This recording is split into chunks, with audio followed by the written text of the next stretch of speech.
Mic check, mic check, mic check.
Isn't he Mexican? Colombian. He calls himself American.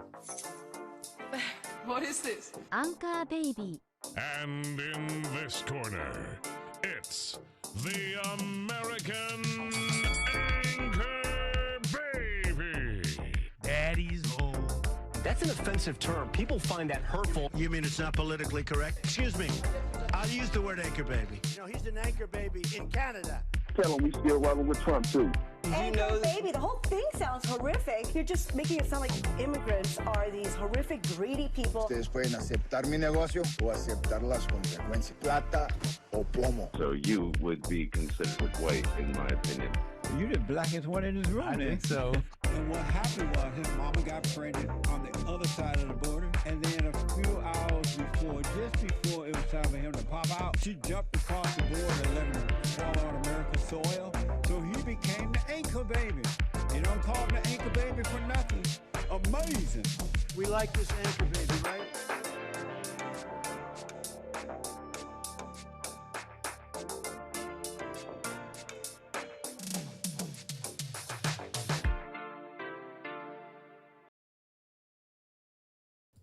Hello, I'm the American Anchor Baby. This is my show. Thanks for tuning in. We're in the plane. I appreciate you tuning in.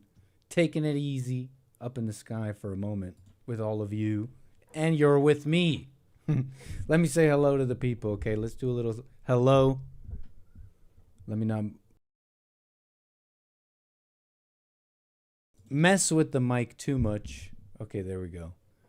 Let me say hello to the people with a little decorum. Okay, let's begin with a little decorum. Give me a second here. How you doing? Okay, there we go. Appreciate it. We're in the plane today.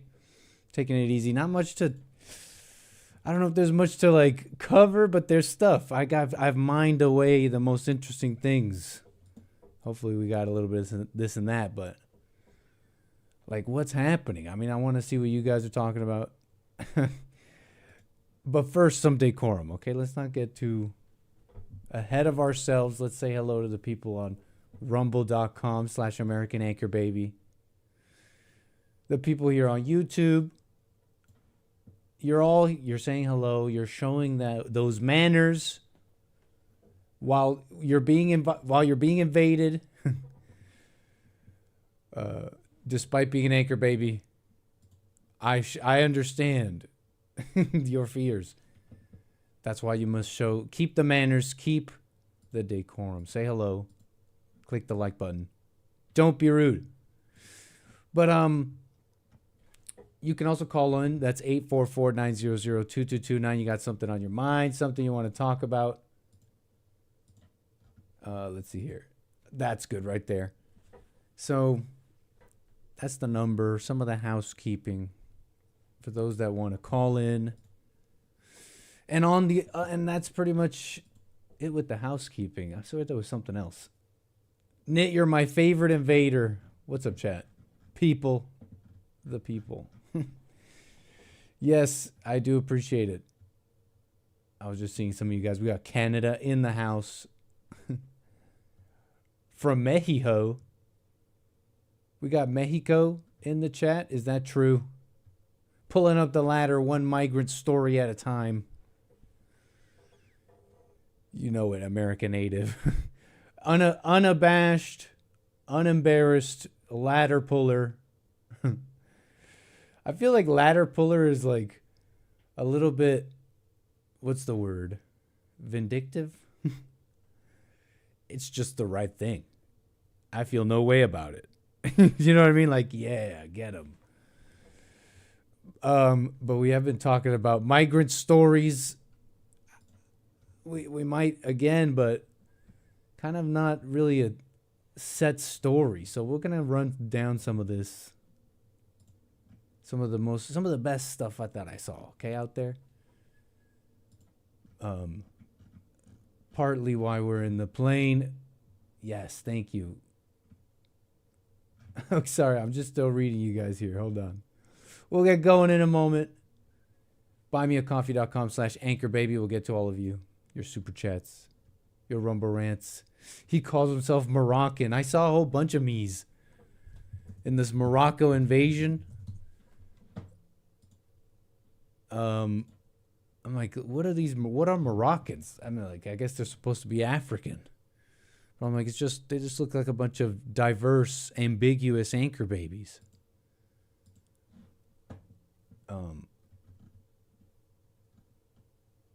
So yeah, anyways, appreciate it. Yep, lots to do there. Thanks for joining. Hyena, April. What's up? Thank you, him Diddy. Is that a Jerry curl? You mean I have a single Jerry curl? What is the smallest unit in a Jerry curl? Because the Jerry curl, the Jerry curl. We talk about nomenclature. Then we'll stop stalling. Okay, then we'll get into something.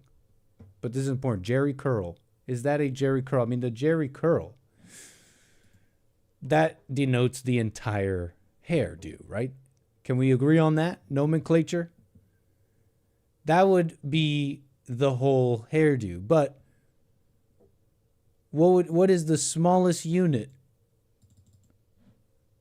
that's still a Jerry curl in the Jerry curl?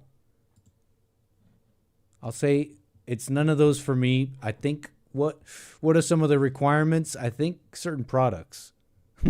I think certain genetics, if we're being honest here, folks. As much as I may want to rock the Jerry curl, I should probably get some kind of shape like that, though, huh? I don't want to call it a mullet, but isn't that the shape? I think I lack a number of things besides the products that you find in the ethnic hair section. I think it's also the very hair shape I have down to the root, folks. Deeper than skin color. But so no, it's not a Jerry curl. I think we've ascertained as much. Right? Morocco invasion. Anchor babies are invading. We're taking it. We're easing in here. Okay. I do have what I call, let's say, the most important story. I don't even want to say that. Like, I just put it at the top. I'm like, okay. I mean, it's something to do with the news. Follicle, you get it. Half Jews like Nick do not need black man hair products. I don't know about half. I don't think. I mean, for the longest time, remember we know the anchor baby's genes, and I don't have I didn't have any Jew in me, but remember we checked recently. Didn't they add like 1% Jew? I was excited. All of you guys are like, that was Mossad jumping in, adding that in. I can't remember if that's even true. Anybody remember? Do I have Jew in me? Shout out. I see I am one of the tribe. Okay. Wait. I swear there was something else on my mind. 844-900-2229. I swear there was something else on my mind. Don't swear. You have the Middle Eastern look. call me a Moroccan invader. That's what you get, Spain. That's what you get for recognizing Palestine. You're going down. You know, I guess that's what was on my mind. Like a sort of recap. I think I'm the only one that cares, but my ego won't let me let it go. I guess what was I? I was talking about Iran. No, it was Morocco's invasion of Ceuta. That little, that little place they've been talking about, and how the most explicit, most exciting claim is the Jews sent them over. And I was like, guys, on that's not true. No evidence. There's no evidence of Israeli coordination. It's kind of like a cheeky. It's supposed to be kind of like just cheeky, like guys that okay. You educated me on this alliance with Morocco, and yeah, of course Israel would have an interest in, if you're gonna hate me, I'll hate you. Down with the Spanish if they want to recognize Palestine, etc. But there's no evidence of coordinate. Like they didn't coordinate anything, right? It's like just cheeky, kind of like a funny little thing on that, and how you're leaving out that the third partner is USA. And part of that is Trump, so it can't all be that bad. So if you have a response to that much simpler condensation of what I was saying, you're welcome to educate me on what I'm wrong about. Okay? But yeah, show the evidence of what? What are you asking me to show the evidence of? Yesterday, I was showing the facts of how Morocco, now they openly threaten sending immigrants like this. They openly threaten, have done it before and said, yeah, we did that because you are acting in a way that you're not bending to our will. So, yeah, tell me what you mean. Tell me what you mean. What's up, chat? People are rolling in. How you doing? We got Alaska. We got our Arctic Sentry watching all things. So yeah. No, a Jerry curl is not named after Jerry Seinfeld. Yeah, see, I didn't even spell it like that. I don't know if it's pure instinct, the black in me, or more likely just like knowing for some reason, just information in my head. It's JH. I think only the Hake Report is going to enjoy this and appreciate this, but I'm doing it anyways. It's not named after... Oh, see, I should have just read the rest of his message. It's actually spelled Jheri, Jerry Curl. It was created by hairdresser and chemist named Robert Jerry Redding. I appreciate that info, and I think it's only us and maybe one or two others. The Jerry Curl. Okay, so where was I? There was something I was scrolling through, and I'm like, is it just gonna be like videos? No, I got maybe a little commentary on what? Something important. Let's put on our big boy pants. Ice Cube looks majestic AF, can't front. Do we need a reprise? This is maybe 3 times now that we flash the Jerry curled Ice Cube on screen. The Soul Glow. O'Shea Jackson. Excuse me. That's O'Shea Jackson. His government. Okay. Let's put on our big boy pants, right? We're gonna make a big old point about the Republicans, right? That matters. I'm not trying to be too silly. Like, it matters, but only so much. And then you have your life. Then you have like your real life and what's going on inside you. But anyways, I'm like looking at this video. It's just silly. They're in China. They're traveling. I don't know who this is. I don't care about that right now. they're in China. She's like, oh, you go to China for the culture. And then you turn around, oh, this is the culture. Like, oh yeah, by the way, I go to China for the culture. You're thinking, I don't know, old buildings and incense. I don't know. Is my mic way too hot? And no, you get like American style, like excess. That looks tasty. I think I could finish one of those. If it's non-alcoholic. Yeah, I think I could finish one of those. I don't think I'm exaggerating too much, if I gotta be honest. I think I can finish one. But you ever get hit with these videos sometimes? Like, it's kind of nice in other places. Now this is kind of shallow. Now this is quite shallow because this is like one video and it's just like drink sizes. But this part is not like, it's kind of like pulled out of nowhere. I don't really know what it's like in China. So I don't know.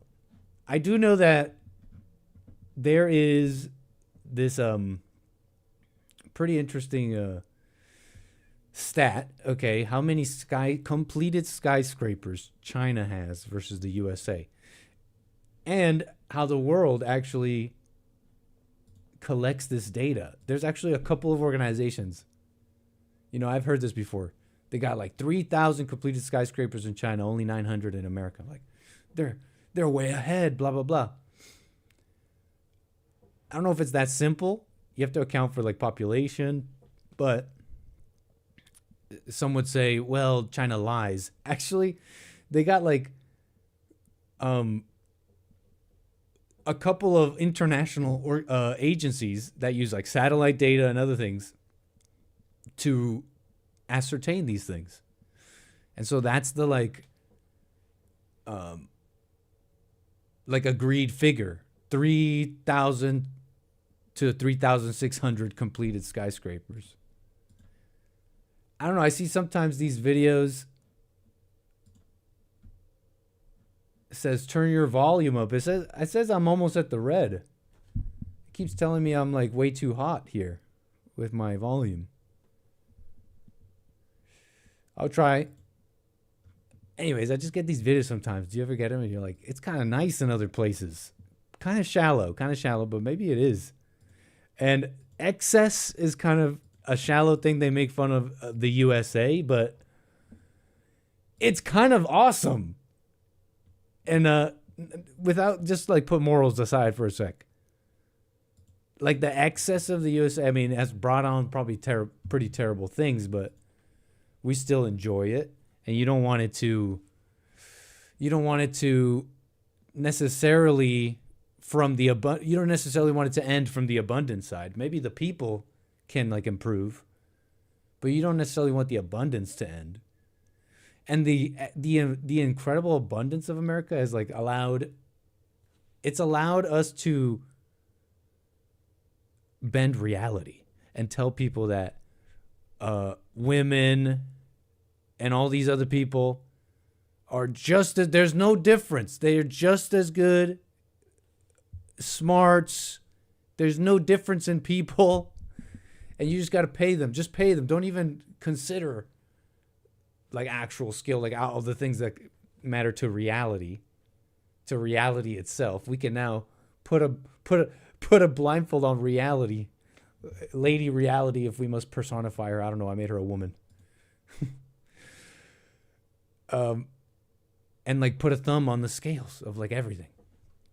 Now it's like fraying. They're actually canceling Snap. They're going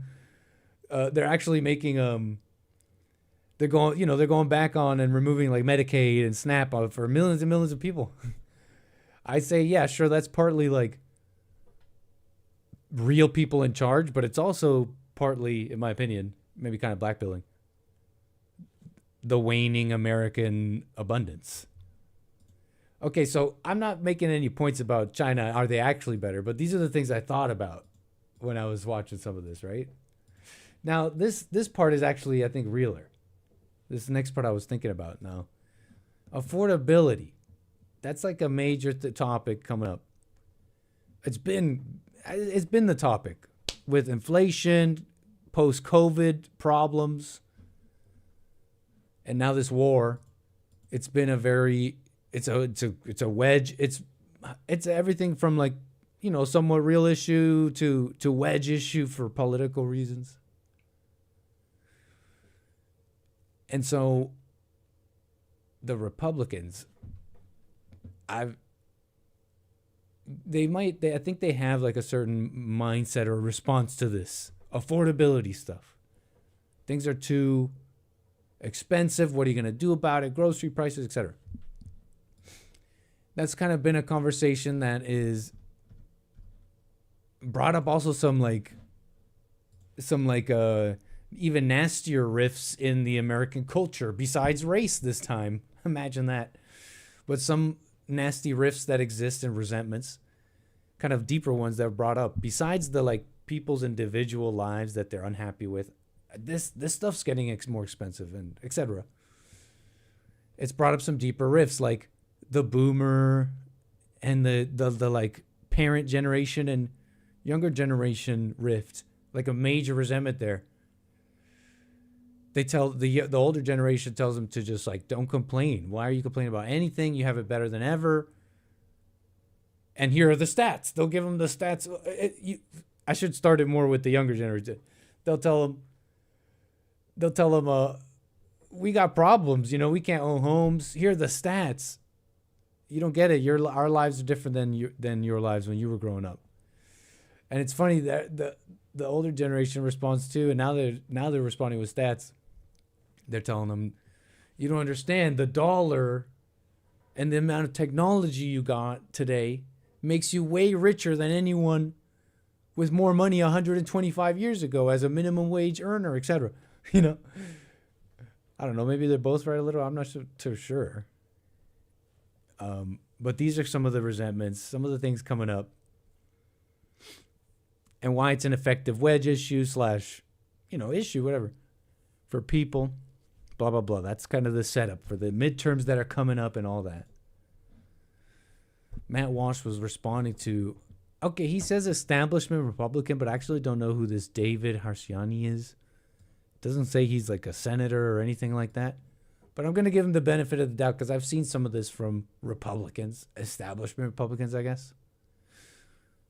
This whole like, stop whining. Okay, and I think the exchange starts here. Matt Walsh, the grocery prices are insane. They're still rising. Addressing this problem should be the #1 priority of every elected leader. End the stupid foreign wars and focus on this issue. It's one of the main reasons socialists are gaining power. Yeah, I feel like I don't really know. Unlike some of this. Is it the #1? Like, I think what he's talking about is abundance, no? Kind of what I was saying earlier. Addressing this problem. Like, what? Why? When there's not enough. When there was enough, people weren't complaining. Everyone always said, oh, food is cheap here, all that stuff. So addressing the problem is, I think, maybe two things. Sure, like the acute issues, like supply chain issues, not getting stuff cheap, etc. I don't know, corruption. And then it's also like just actual abundance, no? Like actual abundance. And I'm just like, I don't know. I'm just, I'm on the fence on like, on all this war and stuff, like being or not being related to that, you know, American dominance and abundance. And I think it's still up to do. I mean, I think the fat lady hasn't sung. I think we can all agree, even if I said something like, whatever, like I'll say stuff yesterday. I'm like, I don't know, like, it's not that important to me, so I don't know. But until there's like a ground invasion and we go down that way or not, we don't know, right? Even now, I know they're talking about it again, and it's not the first time, and it may be nothing, but Even now, Trump is like not gonna bomb them because they're saying, all right, Mr. President, we won't build the nukes and we won't close down the strait anymore. That would be the end. That would be the end, and it would, all this stuff we were talking about wouldn't matter. As unlikely as you may think it is, I don't know. Blah, blah, blah, right? So grocery prices, this is where we were. Matt Walsh thinks it's the most important thing. He has an exchange with these people. This guy, David, I don't know, he's saying 1901, average American family spent 42% of budget on food. 1945, 23% of your budget went to it. 15% in 1965. Today, less than 10% of your budget goes to food. Though we eat out far more than ever and have far more variety. That's what he says. In recent years, we had a spike because of COVID and stuff. Grocery prices aren't insane. Americans spend less of their budget on food than any other country. We don't need the Air Force to come and help us with our groceries. We figured that out. We could do less with whiny doomer grievance culture. Whiny doomer. I think this sounds pretty level-headed to me, right? Like, I haven't gone into it myself, personally, just being honest. I like the level-headed response. I think there's some truth probably in both places here.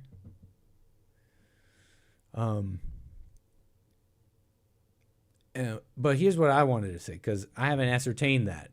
The facts here and all that, I'm not here to tell you that. Maybe I should do that homework. I had more like a general thinking here. Because I realize what it is, the problem I have with it. It's not that like, that is the most important thing. You're supposed to care for the American individual here. And that means my grocery prices. Well, I don't know. Sometimes you actually can't, this is not a video game, or how do I put this? You don't have cheat codes on. Even Trump, even whatever president in the future is limited by reality. And so maybe caring for your milk prices can't let you care for something more important that you don't see. Like, I think that's possible, right? Like, that's all I'm saying there. So I don't know if it's the most important thing, but I realize that my only problem with it is this. It's not because it's like, oh, it's the most important. It shows you don't care about us. You only care about this war. I don't know about that, right? I just don't know. But think about a government that has to say that, right? They have to tell you, well, chill. It's not that bad. How do I put this? This may not even be that important tomorrow. I'm realizing. But put it like this, that they're telling you what their limits are, right? They're telling you, we can't dream that big. We gotta kind of not dream that big right now. Chill out. You have to deal with the gas prices. This is the pain you have to deal with while we do something over here, instead of doing it all, right? Like, if they had that ability. This is them telling you, we can't. We don't have the money. We don't have the abundance. We don't have the people, the know-how, the you know? So chill, this is the best we could do. Yeah, anyways. It's not that important of a point, actually, now that I say it. You know, we'll see how we feel tomorrow. What a mess. But yeah, excess affordability, you know, without commenting on the like conversation that they're fighting about. And I feel like a lot of it has to do with resentment too.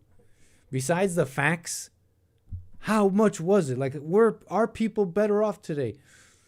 Do the Gen Z have reason to like say something, you know, is different than how you guys grew up? And I don't know. I stopped myself from saying that because I still think there's never a reason to complain and give up. But you know what maybe the older generation doesn't realize, and I don't know if it's exactly true, is that not complaining and not giving up, what that might look like for the younger generation is just like never owning anything, But that's right. I'm never gonna have a bad attitude about never owning anything and being and having my country destroyed. You know what I'm saying? Like,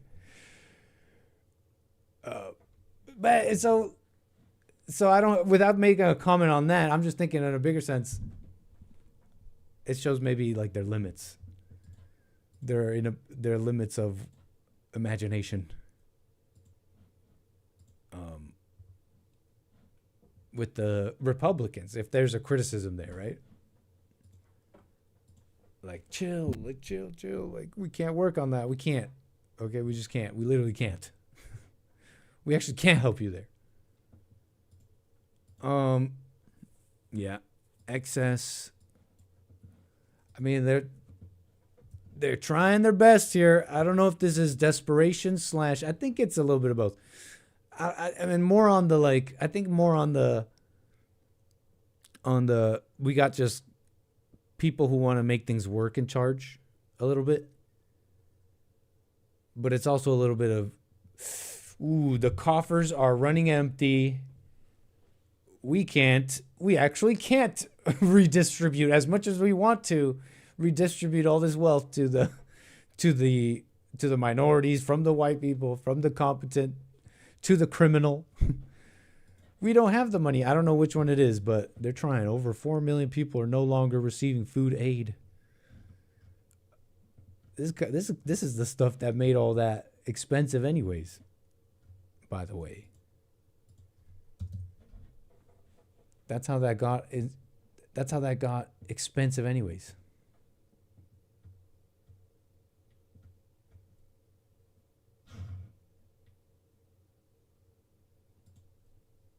Oh, where was I here? There was something else about this. That's kind of one of the good things here, I think. Kind of real people, I think. I mean, Trump and like some people around him. With Doge and all that. Rate this shopping cart. Rate these groceries. Is this a person? I'm just thinking like, just side note, like, I'm just seeing this shopping cart, like, imagining they're like, oh man, I can't afford anything. It's just so hard. The groceries are so expensive, and they got like Chitos, chatas. Anyways.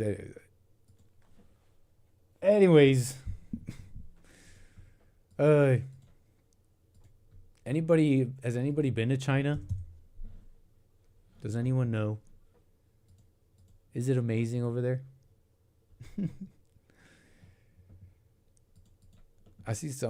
Sometimes I see some pretty cool videos, I guess. I mean, they seems clean, I think, in some places. Clean and advanced, or is it just a bunch of LED? I also see a bunch of flashing lights. It's just China chic. LED cities, RGB cities.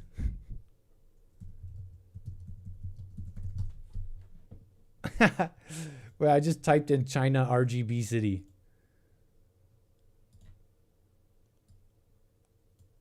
I got what I wanted.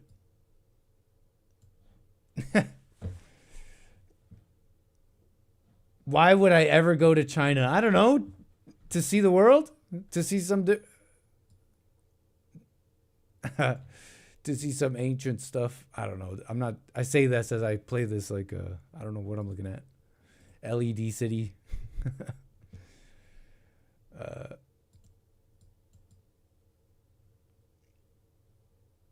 Is this AI? Is this even real? I don't know what I'm looking at.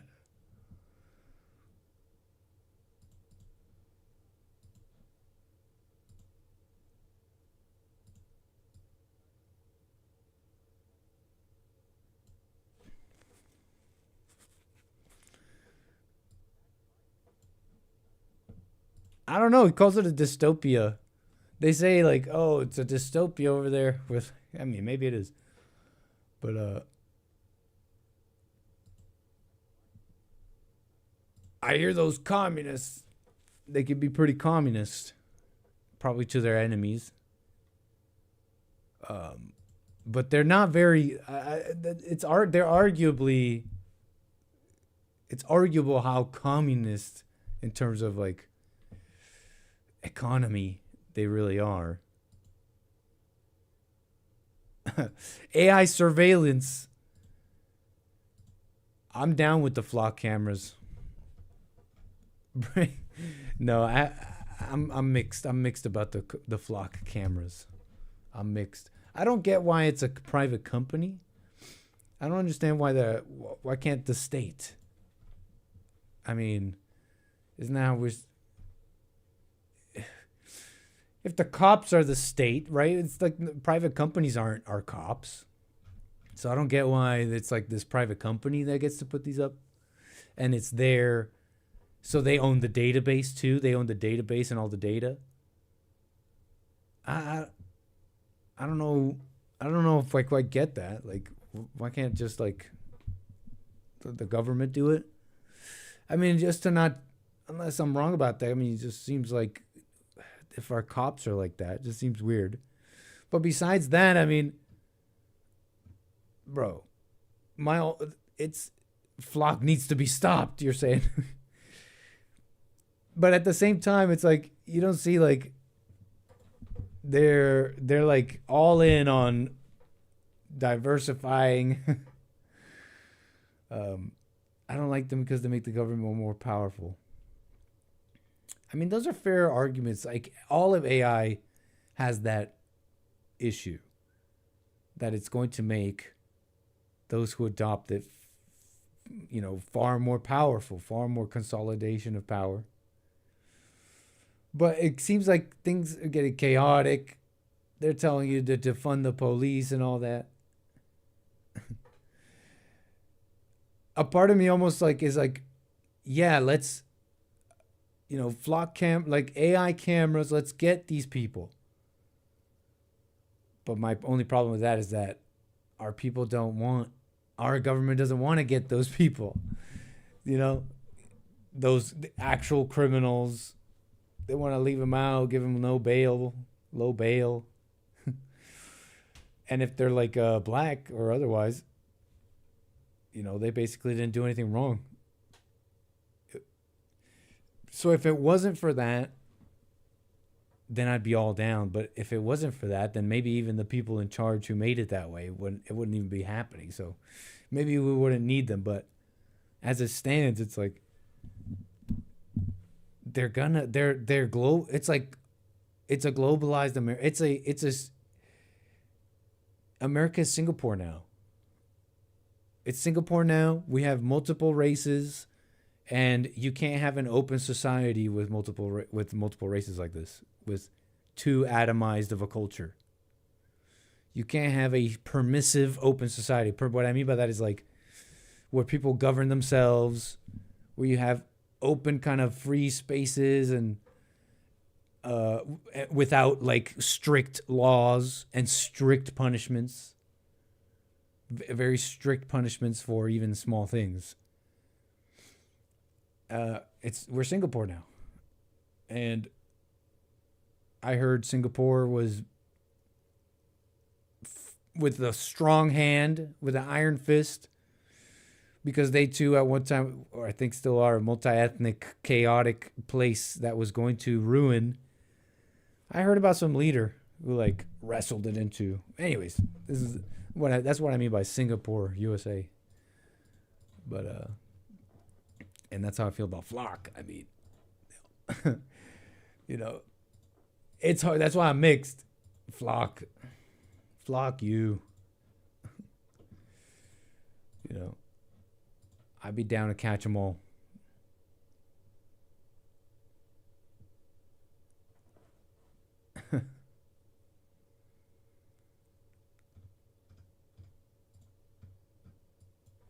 Oh man, what happened here? Am I still live? My computer froze. Oh no.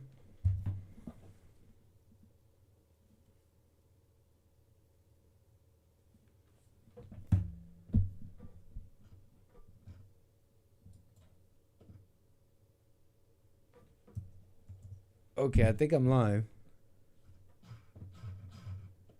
Okay, I'm okay. All right, I'm okay.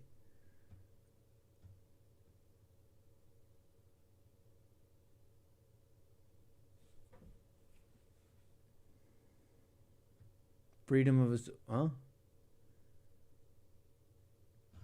Yeah, you guys get it. Anyways, I don't know what happened to Nick. Am I good? I got you guys back. You guys are back for me, so I think I'm back for you. All right, where was I? Yeah, I'm mixed. Our law enforcement doesn't even want to get people. Okay, I think, wasn't this guy on the Jesse Lee Peterson show? Terrifying. Jake Lang attacked, almost killed by a horde of Muslim terrorists in Dearborn, Michigan. He was protesting the Islamic invasion. Claimed Islam is not a peaceful religion. They proved his point. Isn't this guy, he was on the JLP show, no? I'm pretty sure he was. We do not want these illegal immigrants here. Jesus is king of Dearborn, Michigan. Jesus, he's invoking Jesus. Oh, shit. They put hands on him. Rioting, no violence. No violence. What did he expect? Violence. Oh. No violence. Look, I'm a little... No violence. Personally... No violence. No violence. This like never... violence. This doesn't really have... This is kind of... What I'm trying to say is that I'm not saying this... That this is egregious even for most protests. Even if you were to go up to the opposing side and say, hey, I disagree with you guys. To go instantly to shoving and blows is kind of like even extreme for like Antifa and all that. You know what I'm saying? Personally speaking, from stuff I've seen.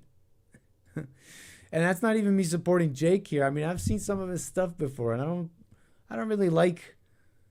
I don't know. Maybe I'm judging him. I just think he's kind of like got the wrong spirit. I don't know. I don't like it. I don't like it. He might be a nice guy. I mean, I think I agree with Jesse in his latest evolution. I don't know why I'm going there. You know, he was once a protester too. But it's just devils fighting. So that's how I feel about it generally anyway. So it's not too personal, but you know, I think I see him as a troublemaker. Yeah, Repo Man.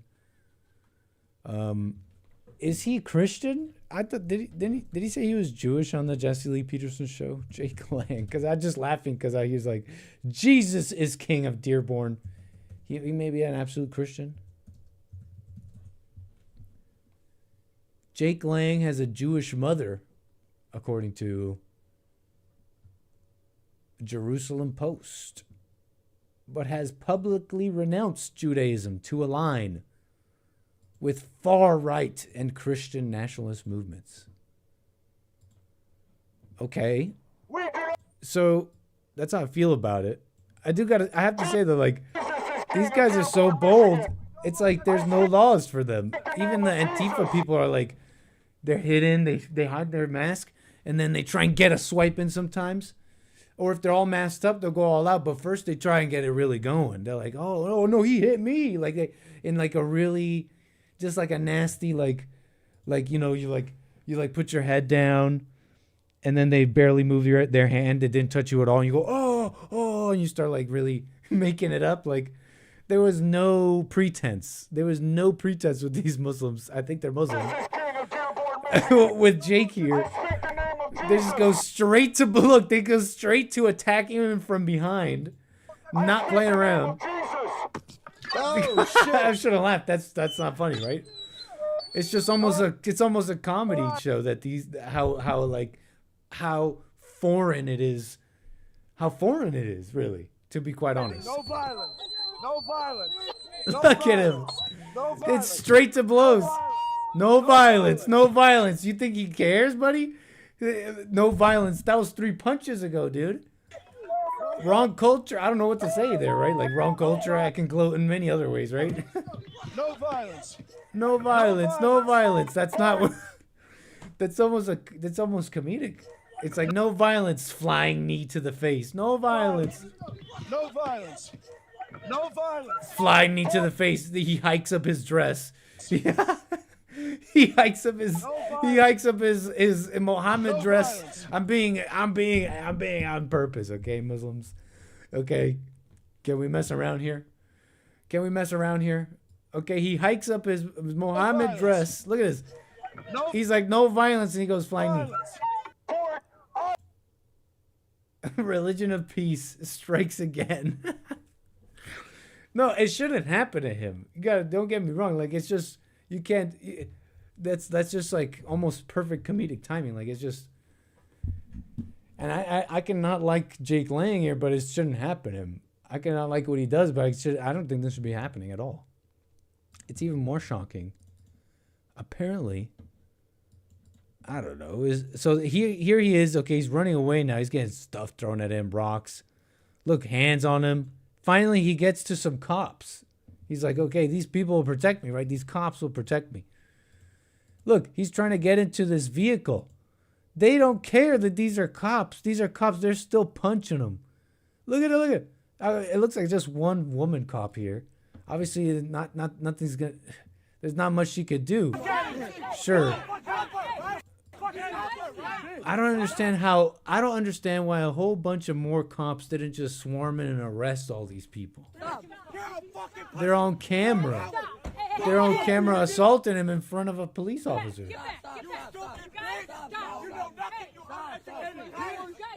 Why not? Well, because it's against the law. There's still some there's still the law. I mean, you're supposed to be allowed to protest, right? Isn't that what they say? It's your right or something. I mean, it's inadvisable. You can maybe bring it upon you, sure. It's like going around saying the N-word, you know? Obviously, it's your right, but you might get someone attacking you. But that doesn't make it right. That still doesn't make it right. Am I tripping? Are we not in America? Fuck you,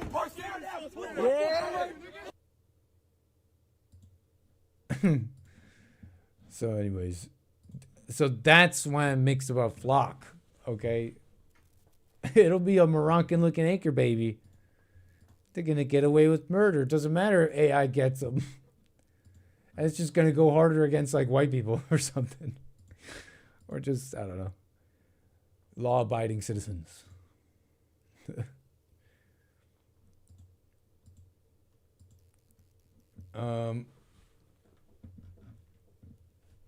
Calling the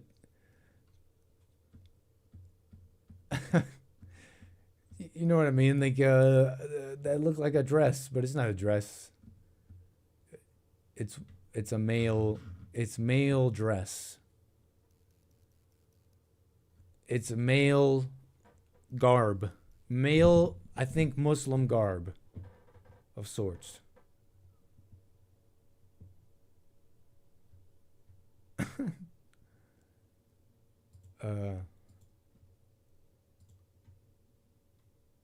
Yeah, I'm pleased. Yeah, that's what it is. I'm pleased. I'm glad the Muslims did this. There's only two things you can be getting from me. Either my face does this and the smile goes up, and that means I agree with the enemies, or I go like this. And I'm like against the Muslims, and then it's like Nick got the right take. Nick made mad face or happy face. What side he on? I no understand many words.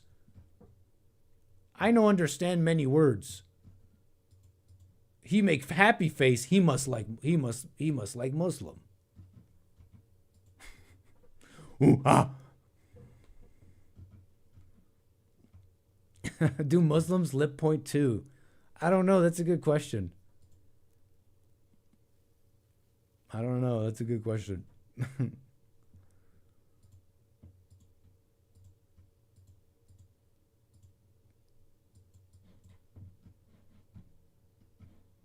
I think no.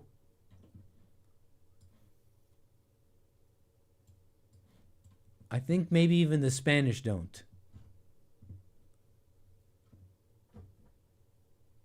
It might be Latin America. I don't know. That I bet you maybe it's one of those things that everybody does actually. You know how like everybody has fried chicken? They'll say it's black, but like every culture has fried chicken. Like they all love fried chicken. So maybe it's something like that. Okay, Jake Lang. A provocateur, Jake Lang. Ridiculous. I don't even know why they were out there. Why they were out there. Don't tell me there's not an invasion. Is that a perm? You're a little late. We already went through the Jerry Curl.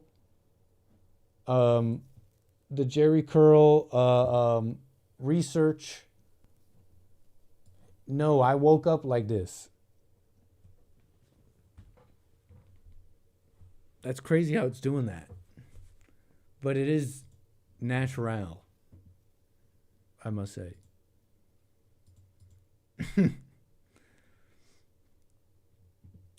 No products.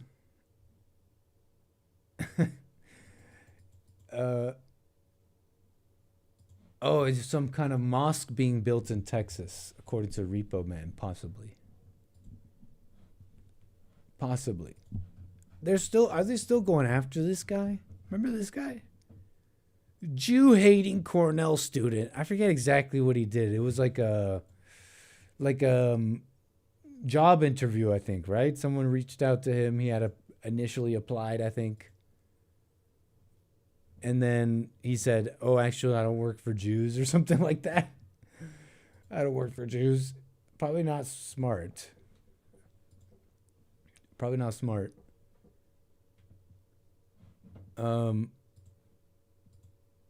But there was something about this story. I saved this for a reason. Greater steps. Now, I saved this for a reason. The New York Post, which, like Fox News, is owned by Rupert Murdoch, got Austin Franco's parents to denounce him for a story, then doxed their home and plastered his parents' photos up on their website just to punish them anyway.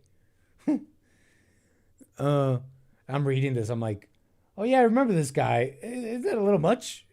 Is that a little much? You can see from the caption they sent one of their reporters to another state just to get a nice photograph of their house that they could share with the world. I censored the pic here. The full story has the house unredacted. I guess this is it right here. This comes just days after Accuracy in Media, possibly illegally, impersonated the nonprofit Justice in the Classroom to get an interview with Austin under false pretenses, to secretly record him to try and get him canceled. All this happened? This is all because Franco, who is 19 years old, wrote in a private email to a prospective employer that he's not interested in working for a Jew. So do parents, so do online forums. And I'm just reading this because I forgot about this guy, right? I'm like, wait, he's still getting like, are they still going after him? I'm like, isn't that a little much? So is that true? So New York Post, did they really go to the parents and get it to denounce? New York Post. Wait, hold on. What's this here? Fox News, Emily Compeno, 46, demands 19-year-old college student Austin Franco have his life ruined. Wholeheartedly. I'm glad. See, now this one's, I think, a little old. We know this individual's name. I remember this back when this story was going around. Indeed, and the brothers are so generous and graceful, certainly more than I am, because I do want his life to be ruined. I agree with you. It is a permissive structure. And parents, what are your children putting out there? What are the people that have been in your household putting out there online and to their friends? What has been fomented? Because clearly there is a disconnect. Somehow this person learned that there is an audacity that you can have with this anti-Semitism. That's what I found so shocking. Guy and I toured Poland together last May, and whenever I see things like this, it harkens me back to our trip, where apparently there's been no evolution since World War II. That deep-seated cultural hatred that's been allowed, that's been fostered, has somehow reignited here among the youth. And it is sickening. Cornell needs to take greater steps. So do parents. So do online forums. And that's not even a good diagnosis. Could you even hear that? I have it max volume here. That's not even a good diagnosis, I don't think. She's like, this fact that this is happening is just proof. It's like, It's the same anti-Semitism from World War II. That's a little bit, like, really taking that in. That's not true. It's like, there's a way better, look, I think there's just a way better, before even debating it, isn't there a way more accurate way of describing this? Wouldn't it be more accurate to piece it back to like the internet, Nick Fuentes, and talking about it in the modern age, in the internet world, which, by the way, is a two-way street. Some of their own behavior has made it an exciting thing to talk about. So to say, oh, it's just this continuous hate from World War II is kind of like is more of like the academic made up response. And then it's like, can we be real? Like, let's look at the generation of today, how they were raised, how this topic became viral. It was like people calling it out and being exciting to people, because when you call it out, it's like somewhat true sometimes. And then there's all the stuff around it too, lies, but whatever. The point is that's a better description of what's going on with the youth than it's just an unbroken chain of nondescript Holocaust anger from World War II. It's like they're ignoring. It's like that's how you ignore the generation, push them away more, make them radical. Right? That's how you just completely ignore them. Cultural hatred that's been allowed, that's been fostered, has somehow reignited here among the youth. And it is sickening. Cornell needs to take greater steps. So do parents. So that was back then, right? Because this is like an older video. I want his life ruined. But where was I? Oh, yeah. I was just saying, are they still going after this guy? New York Post. Jew-hating Cornell student. Like, did they really go and find the parents? 3 days ago. Yeah, 3 days ago. Jew-hating Cornell student begging for cash online after parents kick him out of their house. The Cornell University student who declared he's not interested in working for a Jew got tossed from his parents' $1.75 million home in Virginia is now sniveling online for cash. He went viral for declining a job interview. He took to X on Wednesday declaring, "My parents are kicking me out." Dang. But the hater did get some good news the next day. Cornell revealed to the Post that unlike his disappointed parents, the liberal upstate college won't kick him to the curb. So they try to get his college to kick him out?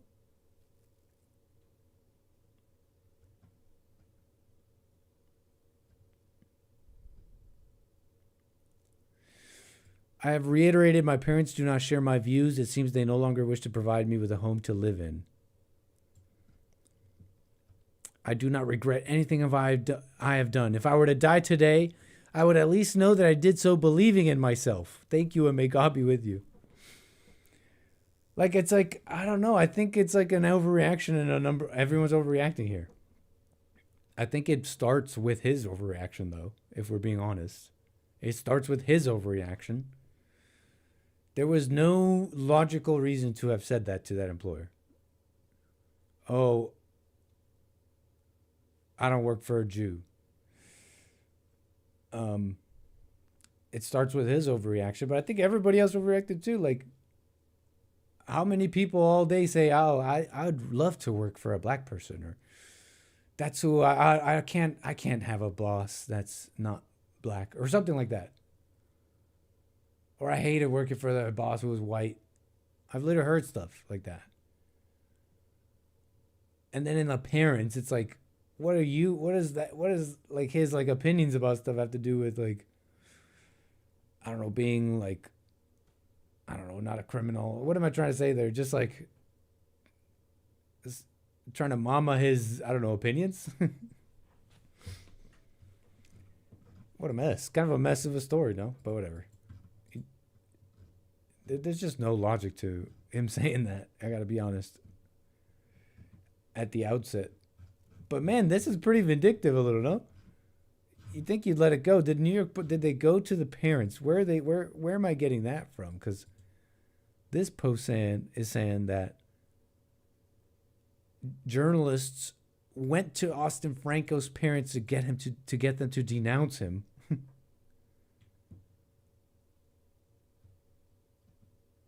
Is that true?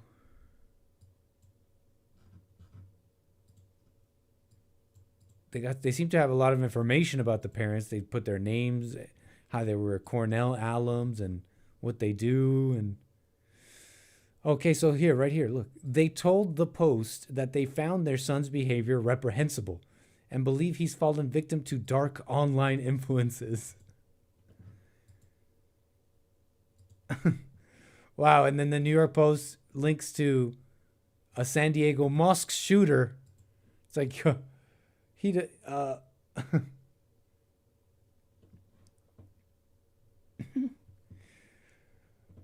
man, are you just gonna trip forever, Barnabas? Like, I don't know. I guess he thought that. I guess I wasn't supposed to have any sort of smiling face when talking about the Muslims invading America. How dare I? A flying knee is hilarious, especially right at the moment you're saying no violence, no violence. I don't care who tells me that. Okay, calm down, or you're out of here.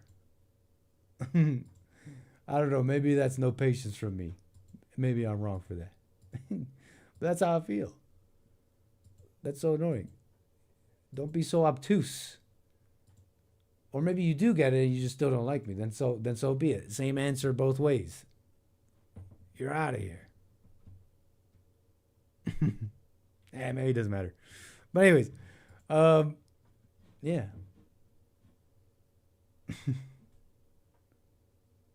That's the dealio. I've had enough experiences that were displeasing that I didn't. This is all old, right? No, this is from when this was going around. Want to be around them. It's just a preference, and I don't think there's anything wrong with that. He shouldn't have doubled down. He really shouldn't have. What's the point of that? What's that going to afford you? What's that even going to afford you? But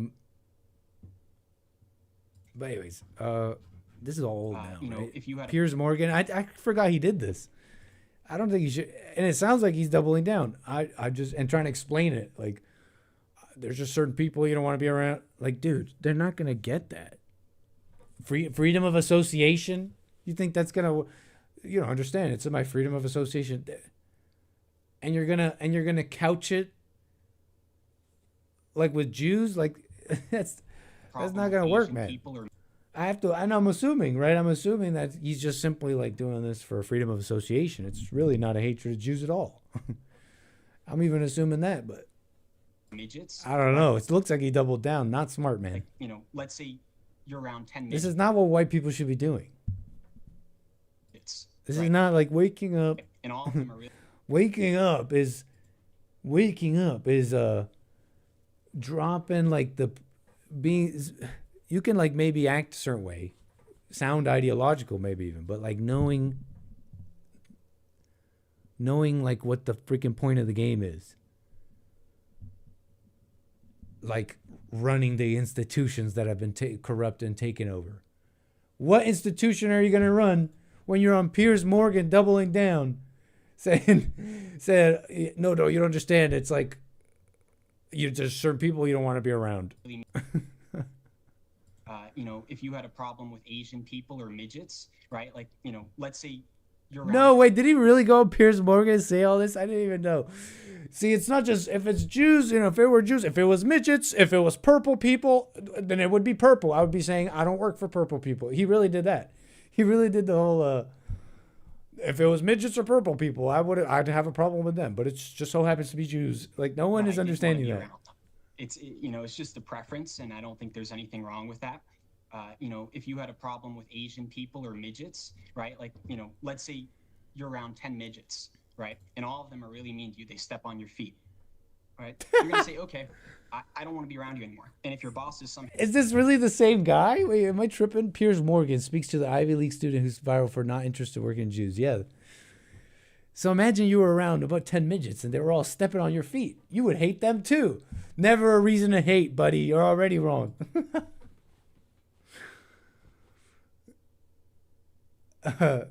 No, you're gonna tell me those. You're gonna give me a shallow binary. Or he should have groveled and begged for forgiveness. You think that's what I'm saying? Tell me. So then, what are you saying? You think this is what he should have done? Because if you're gonna give me a binary like that, then you think this is what he should have done. Now I want you to co-sign this. Is this what you would do? This? You think this is taking back your country? This is what you do. right? You're gonna say, okay, I don't want to be around you anymore. And if your boss is somehow a midget, you're gonna say, listen, I don't want to work for you because you're a midget. It might not be a nice thing to say, but is it really worth losing our marbles over this, like the Jewish community did within America? Saying we're gonna make this kid unemployable. Let's ruin his life. Let's kick him out of Cornell. I mean, it's really ridiculous. Actually, if you don't mind me saying, what you've just said is more ridiculous, isn't it? Can you guys even hear this? I bet you I can boost the volume of it a little bit. I think I can boost it a little bit. I mean, what on earth has this got to do with, as you put it, midgets? I just find it incredibly depressing. It was actually a fine point if Piers Morgan didn't want to be so obtuse. Why are you bringing up midgets? I mean, he's trying to say that it's not like hatred against Jews. But again, what's he doing here? The core of what he's doing here, he is groveling. This is the groveling and the pathetic groveling, in fact. This is what I'm telling you not to do. This is the groveling. He's trying to prove to people he doesn't hate Jews. And he may very well not hate them. I don't know. But he's trying to prove it to evil people. A young man given the privilege... And that's what he's doing. That's the core of what he's doing right now. He's saying, if it was midgets, it would be midgets.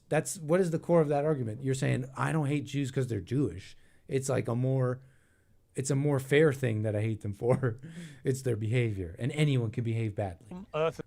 Ergo, he's trying to prove to people he doesn't hate Jews. And that's never going to do with... You can't convince people. With, as you put it, midgets. I just find it incredibly depressing that a young man given the privilege that you've had never seen to this, go to a folks, top sorry. university. It's probably old news, right?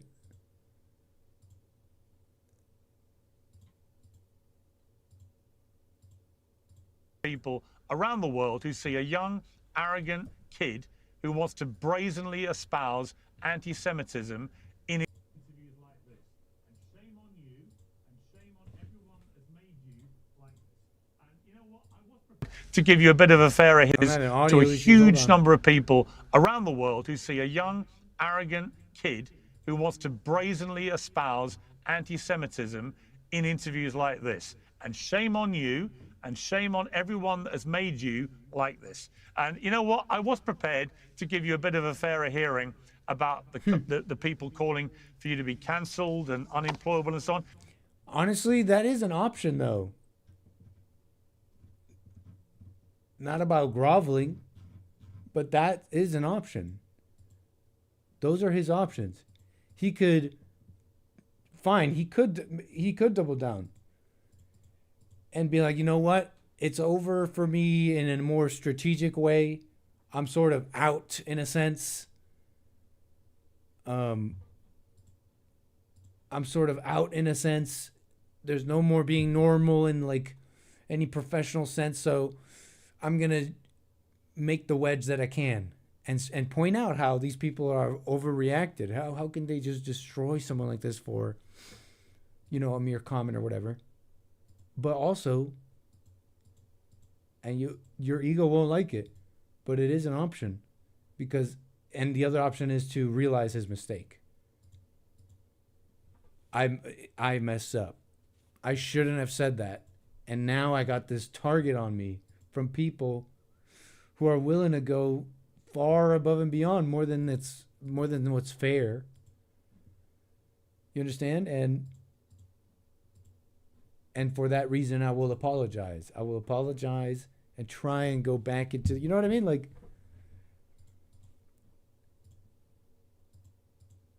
it's some, I don't know, strategy, self-preservation. Now I'm trying to make it sound, now I'm making it sound like we're in an occupied, a war-torn country. I'll let you make that determination. Anyways.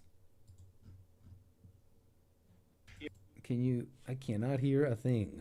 You kind of make yourself on. Pray for me, chat. That I'm able to get my audio. Employable. Oh, there we go. I'd like to explain myself, but you keep cutting me off. I wouldn't employ. I wouldn't. Had you right. said I'm sorry, not asking had you expressed. So yeah, see, he's saying that's your right. I'm not asking you to. He gets freedom of association. I tend to think he's probably not like just like hateful. Like he just has like this idea in his head about freedom of association and his right to employ it even here. But you know, it doesn't. I don't think he's. It doesn't tell me he's like a hater like that necessarily.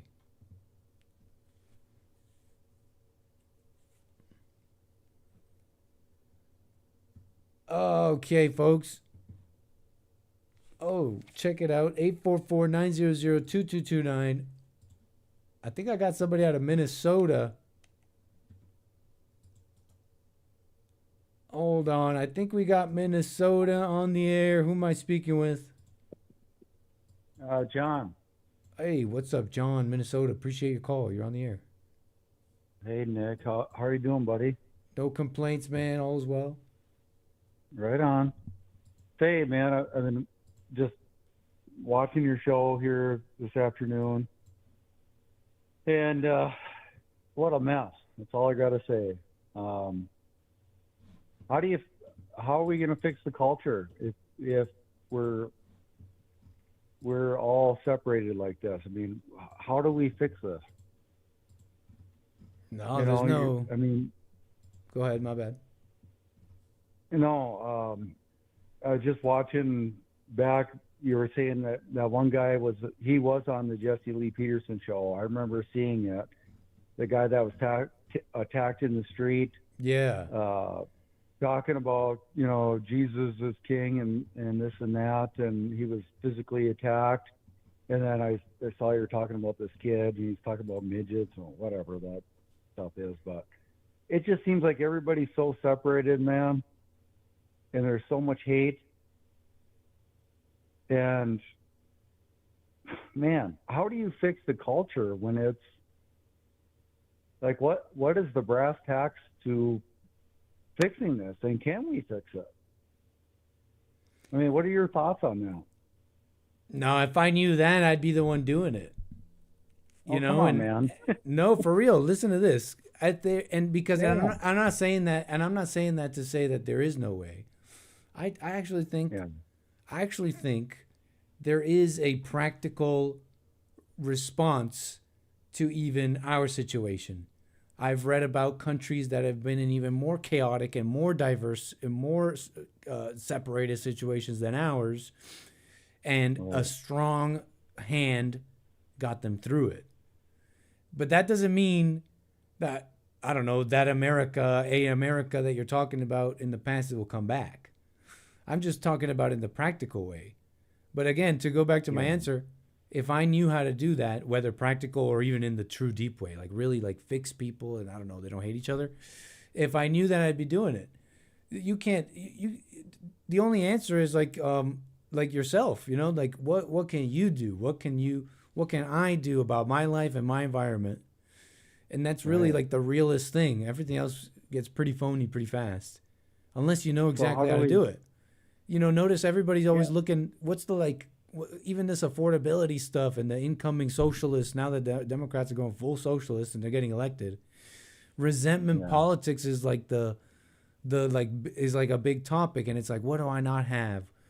When is the government going to do this for me? When is the government going to do that for me? It's like, where Where are the people that I bet you, and maybe I'm wrong, you could tell me. I bet you it wasn't always like that. I bet you there were Americans and there was men who were like, okay, let me figure it out. I'm going to do it.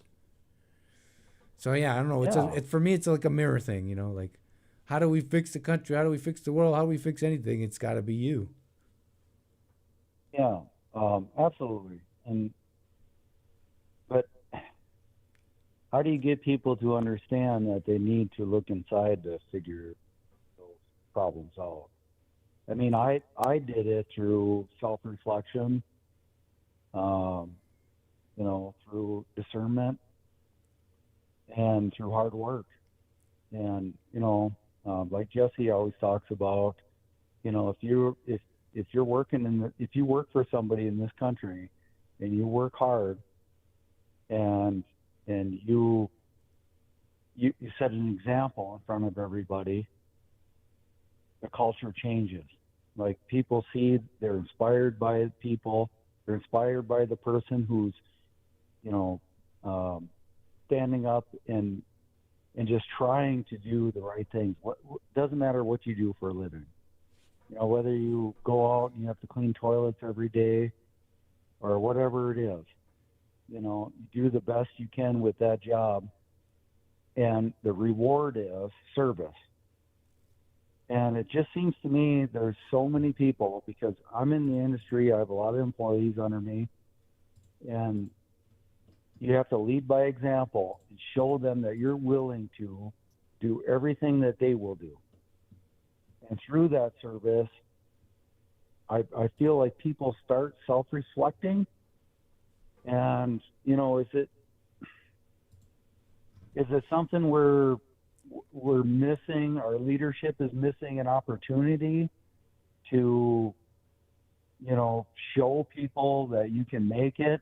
I mean, I don't know, man. We have a president that is very successful, has done a lot of great things, and we've had some really poor leadership in this country, obviously, and that's why I think a lot of it is the reason we're in this situation. But I guess the key message I'm trying to say is how do we reach people to start looking inward and stop looking outward and doing it more on a mass scale?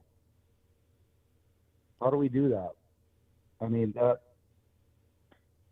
with all these different cultures and all these different things going on. Yeah, I don't think you can. Yeah, man. I don't know how, and I suspect you can't, because to think you can is to think that what's wrong with people is that they simply, I don't know, that they just didn't know. You know, that it's to assume that people want to be free. You know, that kind of thinking comes from someone who's thinking, well, most people just want to be free.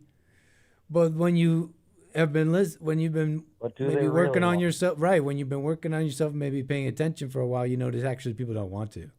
Jesse tells them every day the exact issue, and people would rather keep living the life they're living.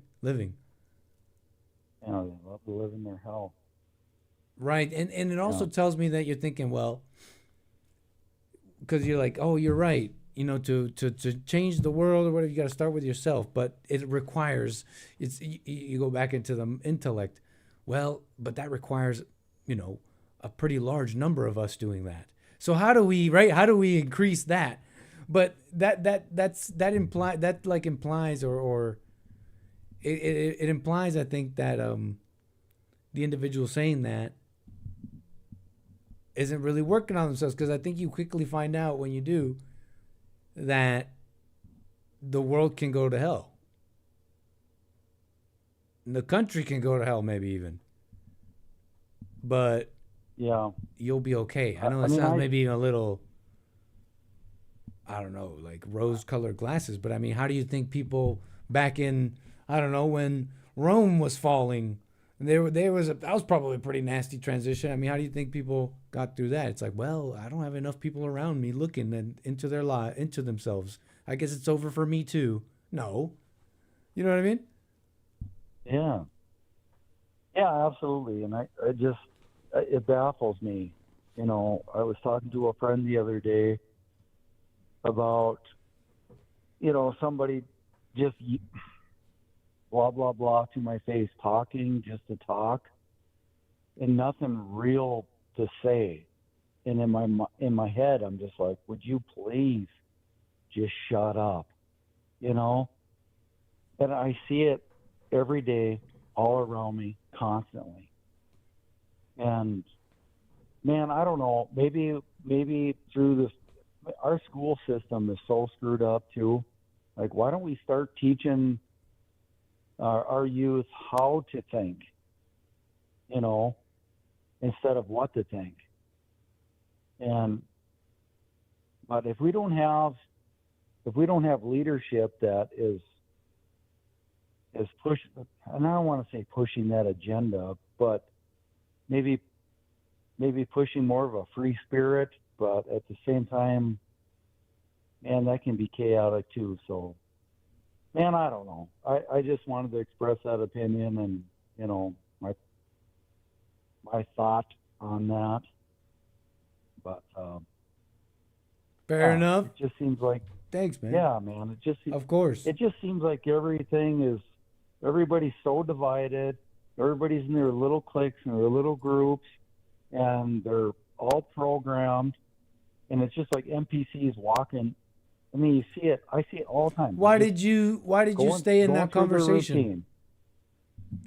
What's that? Why did you stay in that conversation you didn't want to be in? I didn't stay in that conversation. I okay. walked away from it. Okay. Yeah, man. I no longer stay in any conversations anymore. You know, and I you know, and that's all from the Father and counseling with Jesse and I've spoken to you in the past and Hake and I think, you know, I think deeply about myself and like even employees that I have that I react to, and sometimes I just don't have the patience to deal with their nonsense. You know, I self-reflect at the end of the night and I think, how could I handle that any better? And I just, if I can relay a message, I think people should just self-reflect a little bit more instead of looking outward and blaming everybody else for the problems. For sure, especially something you're feeling. Yeah. I mean, it's just, oh, I got to do this. I got to work harder. I don't make enough money. I don't do this, do that. Oh, everybody's, you know, race. The other day at work, man, I had a guy come up to me and say, oh, is it because of my color of my skin? I'm like, where are you getting this from? Like, why did he say that? Well, yeah. It's like, why did he say that? No, that was a question. What's up? No, that was a question. Why did he say that? Sincerely asking. Why did I say that? Why did he say that? Why did he say that? Because, okay, so I'll give you an example. We have a pool area at the place where I run, and there's a tubing operation where they come and float down the river. And he was like, while we're waiting, we want to go sit in the pool. And I said, no, we don't allow tubers to go sit in the pool. That's only for campers. And he was like, oh, is it because of the color of my skin? And I'm like, no, it's just a simple rule, man. And what happened after? Simple rule, because if we let everybody into the pool, you know, would be overwhelmed. You know, right? With all the people waiting to go tubing. Simple rule. Yeah, it's a simple rule of the business, man. And I just looked at him like, you know, and I walked away. I was just thinking, into this day and age, we're still playing the race card and all this stuff. It just blows my mind. disheartening because I work really hard, Nick. I work hard at working on myself every day and trying to just, when you're dealing with hundreds of people on a daily basis and everybody has an opinion, everybody has their thoughts. I have a thought on this. I have a thought on that. And it just, man, when you're somebody who's worked on themselves as long as I have and continually doing it, and you see it from my perspective, it's hard not to just kind of be mean, I guess, you know. And I just find it. You very mean from sad you? and disheartening. It's hard not to be kind of What's mean. that? You mean from you? Yeah, because you kind of get to the point like you just want to say, you know, shut the bleep up, you know. you just want to just speak out the entire truth, like just a complete truth bomb, like a nuclear bomb on them. But you can't do that because it, like, well, And like because you you're see working, what's and because happening you in the said you're street. working on yourself, right? Isn't that the whole Yeah, point I'm of what you working were on saying? myself. That you should Yeah, feel and I don't nothing wanna be- about that I don't wanna person be saying, like that. as wrong and ridiculous Yeah. as they are, even in today's age. Of course, this day and age, like, look at the year, bro. Like, I get it, but I mean, that's the topic at hand. I mean, we're talking about working on yourself. That's the exact Man. moment you're supposed to have no feeling about that. As No, I ridiculous know. as it is. Yeah. It gets hard. So I was wondering, like, what happened right after? You just walked away, but you were pissed about it, or what? No, I wasn't pissed about it. I just feel, you know, I don't even have the words to describe it. Would you get Disappointed? as frustrated or disappointed if it was like another person, if someone protested about the policy but didn't bring up skin color? Would you be as disappointed? Would I be just as disappointed if they didn't bring up? Yeah, skin imagine color? if it was another person. Imagine if it Yeah. was a different person, like an Armenian person, or I don't know why I picked Armenian. And he's like, I want to sit in the pool. And you're like, no, that's the policy. You can't do that. And they say, you're probably on a power trip. You know, they didn't bring up race or anything, but they protested in the same way and brought up some other reason. Okay, you're probably power tripping. Would you get as disappointed and feel the same way? I see where you're going with it, man. Where am I going? Where You am I know, going? no, and it shouldn't bother me. Is what. Because what what it that is. black person was doing was they were just trying to advocate for themselves and get something. And the way the way they decided to do it is by race, because blacks have been trained to use that in the most evil way. But you understand how it was still just another person. It was still just another person trying to get theirs. It was just another selfish person trying to get theirs. Yeah. So it could have been another Yeah, person, and you could have felt the same way. Been like, okay, no, that's the policy. I don't care if you get mad. Yeah, absolutely. You know, and that's all part of working on yourself. It gets really, it gets heavy at times. You know, I mean, I'm sure in your job, there's probably a lot of influences coming upon you, a lot of stabs in a lot of different directions.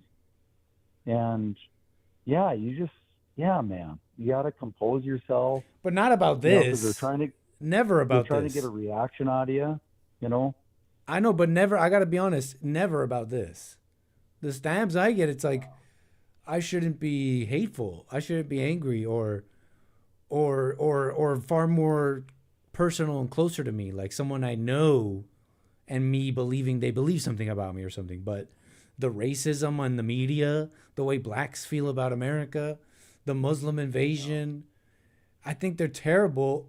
I say it's wrong all the time because, as even being an anchor baby, I can appreciate and love something great like America, my home, all that. But to feel a stab about it, I'm just trying to be honest here. To feel a stab about it or temptation and anger, I don't get. I don't get that for those things, because I don't know if it's been drilled into me or what, but people are, when people are acting like that, you know that it's really far more, it's way more selfish and human than you think. Like the guy using his skin color to try and sit somewhere because he wanted something. It wasn't even like, that was a guy wanting something, and also, you know what I mean? Everybody wants something and can be selfish in a different way. Right. Yeah, I get what you're saying, brother. No, I know you do. Yeah. You were saying, go ahead. I totally understand that. I guess I'm just, when you see the news and you see this being promoted on TV and they make it, I just don't see America coming back whatsoever. I just think the culture is so divided. There's just so much hate and too much self-centeredness. Nobody's looking out for other people. I mean, I always say, like, I don't pray for people, but I pray about people. Like I told Jesse that. Like, I pray about people because I want to know how to deal with them. So I asked the Father, like, how do I deal with this difficult situation, other than making it about me? If that makes any sense. I think that might help. Yeah. And Because it that's does usually help a what lot. that is. It's about you. So that's why it's getting difficult. Right. Like, I don't want to make it about me. It's not about me. It's not my ego. I don't, when that gentleman said that to me, it's I obviously can see he's trying to, get something, the way he was taught and trained or whatever. But I never tried to make it about me because that's the ego. And, Totally. yeah, man. And It wasn't. Even if it was like, oh yeah, it's about my skin color, and I harbor these ideas because I hate America and I wanted to and I want it to go away. Even that's not personal to you. Right. That's that person's insanity. Right, but man, life for me is awesome. I'm living my best life. Like, I just work on yourself, be the best person you can, treat others like you want to be treated, and just drop the drama and the emotional content. The emotionalness that's inside always wants to come out, but if people could just see that and just drop that and just focus on what really matters, and that's being with the Father. And if people could just do that, man, I just don't know how we get that across. Maybe we should put that in the educational textbooks, I guess. Right on, man. Appreciate it, sir. So, but that's all I want think to that's say, good. Nick. I appreciate you, man. Thanks for everything you do. Appreciate it. John, call me again. I will, brother. Thank you. Take it easy. All right. 844-900-2229. Thank you for that. Got a little support here. Appreciate that. Someone with the coffees. Big coffees. Someone anonymous, but amazing. Thank you for that. Hake with a super chat saying Steve and Maryland called and said that to turn your volume up. I think we got the volume nice and high. April with the super chat back to back says, don't let the bald ones hate on your wonderful locks. The Jerry curls from earlier, we already dealt with that. And I thought it was love. You're the one telling me it's hate. Now suddenly I'm self-conscious. It's like, I thought it was love. Spain looking like World War Z from Francisco Hernandez. Thank you for that, man. Appreciate it. No, this is natural.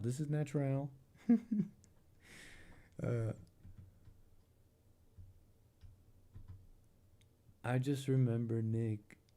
Oh yeah, you guys are still talking about it. I don't like the fade though.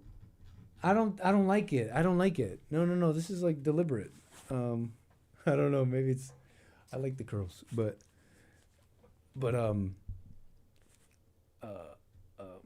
the green screen and the I don't know what's going on here. This is just I just woke up like this. Just Jerry curled. I don't know what happened here. But I don't like the fade. I want to do something else. You know. I didn't like it.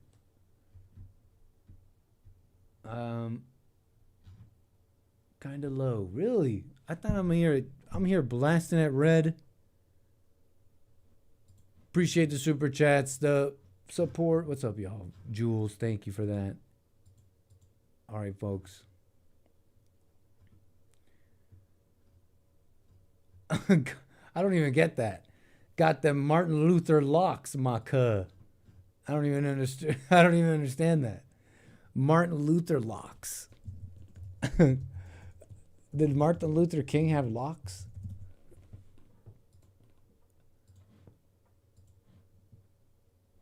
The Martin Luther locks. Not Martin Luther King Jr., you dummy. Oh, you mean like that church guy? You mean like Martin Luther? You talking about the Reformation? Is that what you mean? Oh, you talk about the the grievances, you know? You talk about paying for them grievances. Is that what you talking about? What do they call them? Grievances? No, not grievances.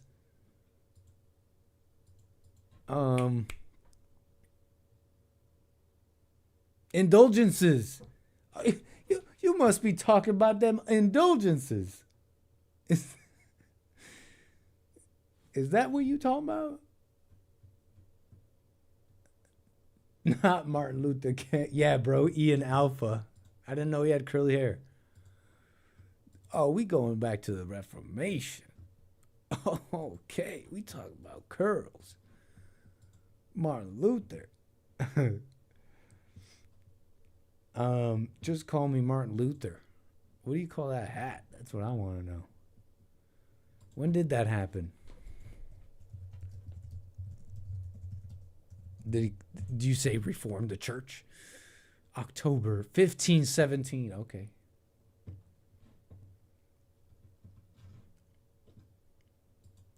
That's the thing on that. All right, folks. Hold on. We're done with that. I think we got one more call here, folks. We got Rick, Hampton, Virginia. Rick, Hampton, Virginia, you're on the air. Man, what's going on, brother Nick? What's happening with you, man? Rick, all is well, sir. Man, you know what do you think about the story, man, that I don't think I got on your show yesterday and talked to you. What do you think about that guy killing a man for flirting with his wife? Okay, I think I kind of remember that. The woman was on Facebook Live. Showed it yesterday. Yes, and the guy, I think the guy says, came up there and whispered in his wife's ear, and I think the husband shot him. Yeah, I kind of remember that. My thing is, it looked like to me, they have something going on anyway, because if you see a woman you don't know, you're not gonna get in her ear and talk to her. You get what I'm saying, there, brother Nick? Right. You don't talk to a married woman, but I forget the details of this story. The woman, I think, was not with her husband. I think she was at the bar without her husband. I could be wrong. I forget. Maybe I can clear that up for you. Do you know? You know what? I was thinking that the man came and said something to his wife, and her husband and the guy that was flirting with his wife got into it and messed around and got shot. Now that's all I know. Hold on. Yeah, I saw that, brother Nick. It might be How's Oklahoma. it going in L.A.? It's going great. Oh, Rick. Thanks for asking. I think this story's out of Oklahoma, right? Do you know? I thought it was. I think it was. Not to be sure, though. Deadly shooting after man flirts with another man's wife. So, Barry Russell Jr., 54, charged with first-degree murder in the death of Myron Cooper. This happened at a Sunny Bees Sports Bar and Grill in Oklahoma City. So, the story goes, Cooper's wife was on Facebook Live inside the bar without Cooper. Russell approached her and leaned in to speak into her ear. Cooper, the husband, saw this and viewed it as flirting. Cooper confronted Russell in the parking lot. The two men fought. Russell went back inside, called his own wife, told her to come. She brought him a pistol. Wow. She brought I mean, that's the flirter's wife brought him a pistol. Cooper, the wife's husband, then chased him, punched him. That's when the flirter. Hold on. Am I getting this right? Cooper's wife was on. Yeah. That's when the flirter shot the husband, actually. If I'm reading this right. Oh, so If I'm reading this right, okay, let me get it straight from the news, not from AI. A man admitted to shooting another man in an Oklahoma City hotel last Thursday night, surrendered to police. The victim, Myron Cooper, the one who was shot, okay, was taken to the hospital, later died. Court documents reveal Cooper, the guy that died, was angry with Barry Russell Jr., the man who admitted to shooting him, believing Russell had flirted with Cooper's wife. So it was the flirter, the alleged flirter, that shot the husband. The husband saw the wife online, on Facebook Live at this bar, talking to this guy, went and confronted this guy, and the guy he confronted ended up shooting him and killing him. Wow. I mean, so why did the guy have to shoot him for? So the way it goes, apparently, when Cooper, the husband who was watching this online, came to confront him, came to confront Russell, Russell called up his own wife, apparently, and allegedly asked her to bring him a firearm so he could defend himself. Because at some point, this altercation broke up. That's when he meets up with his wife, allegedly, gets a gun, and the fight continues at a later time, at a later location. And the scuffle gets to the point where the guy felt like he needed to defend himself with a gun, essentially, is what he's saying. That'll work. Oh, Rick? Yeah, so so the guy's saying that once he got the gun from his wife, the guy, they got into another scuffle, and he felt the need to defend himself there, is what he's saying. I don't say he felt threatened, though. You got a gun, and the man approached you. Now, to be honest, I don't see why he approached the dude anyway, because if he just whistled in the air, if his wife didn't feed into it, why would you approach him? This is like if a man come up to you and we didn't see the video. We didn't see the video. Nothing I don't think it was smart at all. I don't think it's smart at all, but I'll hold myself from saying what you just said because I didn't see the video. And I don't know, sometimes you can see, I know my wife when she flirts. I know those eyes. And I thought she only had it for me. You know what I'm saying? But that wouldn't justify anything he did, though.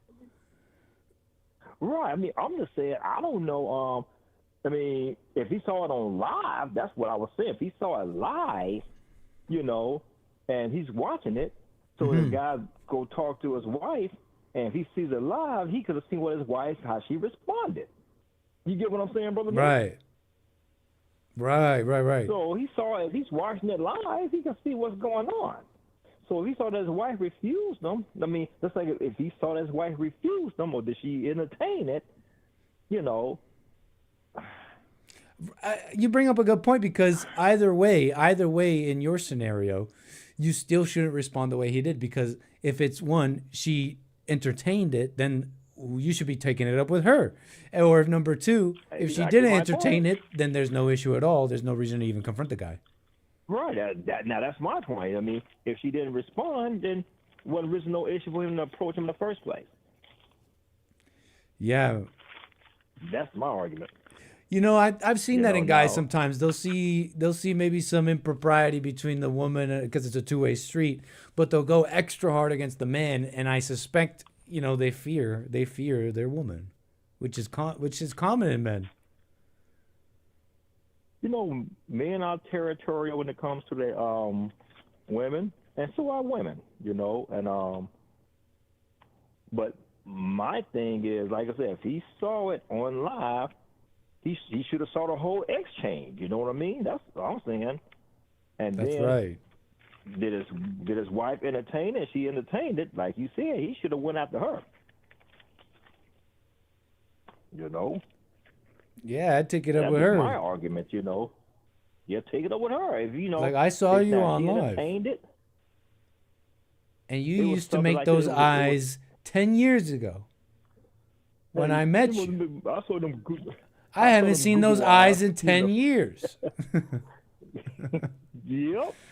It was something like the same thing. It was an Usher concert. I think it was a Chris Brown Usher. It was something like that. The woman got up there and and you know, they were dancing very provocative, and others got upset and divorced her. Wait, what happened? Oh, some woman went to an Usher concert. It got too intimate with Usher, and she got divorced over that. Her man divorced her. Well, they was actually having sex. You know how you dance very right. No, it's an Usher concert. I know. I think it was either Usher or Chris Brown concert. Okay. And I mean, he's feeding them cherries. He's be feeding them strawberries at those concerts. Okay, so. I mean. Crazy, man. I'm like, you know, like the Bible says, though, Nick, don't mess with no man's wife, because he won't show you no mercy, even if you give him many gifts. Is that in the Bible, really? I didn't know that. Yes, it is. I'm not familiar. It is. Do not mess with nobody's wife, and even though you give him many gifts, he will not have no mercy, and that's true. I'm not familiar with the verse, but that's funny. That is true. That sounds true. Yep, it's in Proverbs. It's in the book of Proverbs. It says when you mess with a man's wife, he will not have no mercy on you, and you give him Proverbs 6:34. Yeah, Proverbs 6:34. But whoso committeth adultery with a woman lacketh understanding. He that doeth it destroyeth his own soul. A wound and dishonor shall he get, and his reproach shall not be wiped away. For jealousy is the rage of a man. Therefore he will not spare in the day of vengeance. He will not regard any ransom, neither will he rest content, though given many gifts. Yes, sir. That's right. That includes women. If a woman get caught with a woman's husband, she gonna be to do the same thing. And God already foretold it. Interesting, Rick. Hey, appreciate it, man. Oh, no problem. Thanks for taking my call there, Brother Nick, man. Love you guys. Happy Man's Month to us all. Let's continue to stand on truth and be men that love righteousness. Not weak men that just go around walking with their head down. And nowadays, when you see relationships today there, Brother Nick, you can look at the woman and the man and tell who's in charge of the relationship. Right on, Rick. Appreciate it, sir. Call me again. Yes, sir, Nick. Love you, brother. I'll talk to you guys tomorrow. That's so true. Happy Men's History Month. Nice. Don't forget it. Men's History Month. Okay, buy me a coffee. Appreciate it. All your coffees. Christopher, I think I read this. We got to someone. all the ones on YouTube, and the people on Rumble. Okay, very supportive. Okay, thank you very much. It's Blank Excellence Wednesday, Manhood Hour, the Hake Report, and then more American Anchor Baby on Men's History Month Wednesday. We got Punchy TV tomorrow with Bill. And this week is the Men's Forum, first Thursday of the month at the Bond headquarters, 7 p.m. Don't want to miss it, okay? Packed week. That's what's happening. See you tomorrow. That's all the time we have for today. Thanks for the super chats, the support, the calls, the topics. For now, take care. I shall see y'all tomorrow. Bye-bye.